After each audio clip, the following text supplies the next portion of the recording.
Hi ಎಲ್ರಿಗೂ ನಮಸ್ಕಾರ. Welcome to my mini vlog. ಏನಪ್ಪ ಇದು ಪ್ಯಾರಿಸ್ನ ಐಫಿಲ್ ಟವರ್ ಅಂತ ನೋಡ್ತಾ ಇದ್ದೀರಾ? ಆ್ಯಕ್ಚುಲಿ ಇದನ್ನ ನಮ್ಮ ಬೆಂಗಳೂರು ಎಲೆಕ್ಟ್ರಾನ್ ಸಿಟಿ ಉಳಿಮಂಗ್ಲ ರೋಡಲ್ಲಿ ಪ್ಯಾರಿಸ್ ಐಫಿಲ್ ಟವರ್ ಹಾಗೆ ಪ್ಯಾರಿಸ್ ಸ್ಟ್ರೀಟ್ನ ಮಾಡಿದ್ದಾರೆ. ತುಂಬಾ ಚೆನ್ನಾಗಿದೆ ಅಂತ ಹೇಳ್ಬೋದು. ನಾನು ಕೂಡ ಒಂದು ರೀಲ್ಸ್ ನೋಡಿ ಇಲ್ಲಿಗೆ ಬಂದಿದ್ದು. ರೀಲ್ಸ್ ನೋಡಿ ತುಂಬ ದಿನಗಳಾದ್ಮೇಲೆ ನಾನು ಇಲ್ಲಿಗೆ ಬಂದಿದ್ದು. ಅದರಲ್ಲೂ ನಾವು ಹೋಗಿ ಬಂದು ಲೇಟಾಗಿ ಅಪ್ಲೋಡ್ ಮಾಡ್ತಾ ಇದ್ದೀನಿ ಈ ಒಂದು ಲಾಗ್ನ. Per head 50 rupees entry fees ಇರುತ್ತೆ. ಗೇಮ್ಸ್ಗಳಾಗಿರ್ಬೋದು, ಹಾಗೆ ಸೇಲ್ಸ್ ಆ್ಯಂಡ್ ಫುಡ್ ಸ್ಟಾಲ್ಸ್ನ ಇಟ್ಟಿದ್ದಾರೆ. ನನಗಂತೂ ತುಂಬಾನೇ ಇಷ್ಟ ಆಗಿದೆ. ಏನಪ್ಪಾ ಅಂತ ಅಂದ್ರೆ ಸ್ಟೇಷನರಿ ಐಟಮ್ಸ್ ಮಕ್ಳಿಗಂತೂ ತುಂಬಾನೇ ಇಷ್ಟ ಆಗುತ್ತೆ ಅಂತ ಹೇಳ್ಬೋದು. ತುಂಬಾ ಯುನೀಕ್ ಆಗಿರೋಂತಹ ಐಟಮ್ಸ್ ಎಲ್ಲ ಇಟ್ಟಿದ್ದಾರೆ. ಹಾಗೆ ನಾವು ಕೂಡ ಒಂದಷ್ಟು ಪರ್ಚೇಸಿಂಗ್ ಎಲ್ಲ ಮಾಡ್ಕೊಂಡು ಹಾಗೆ ಗೇಮ್ಸ್ನೆಲ್ಲ ಆಡ್ಕೊಂಡು ನಾವು ಕೂಡ ಹೊರಟ್ವಿ.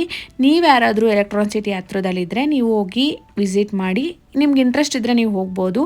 ಈ ಒಂದು ಬ್ಲಾಗ್ ಇದಾಗಿತ್ತು. ಈ ಒಂದು ಬ್ಲಾಗ್ ನಿಮ್ಗೆ ಇಷ್ಟ ಆಗಿದೆ ಅಂತ ಅಂದ್ಕೊಂಡಿದ್ದೀನಿ. ಇಷ್ಟ ಆಗಿದ್ರೆ ಪ್ಲೀಸ್ ಲೈಕ್ ಮಾಡಿ, ಹಾಗೆ ಸಪೋರ್ಟ್ ಮಾಡಿ, ಫಾಲೋ ಮಾಡೋದನ್ನು ಮರಿಬೇಡಿ. Thank you. ಬಾಯ್.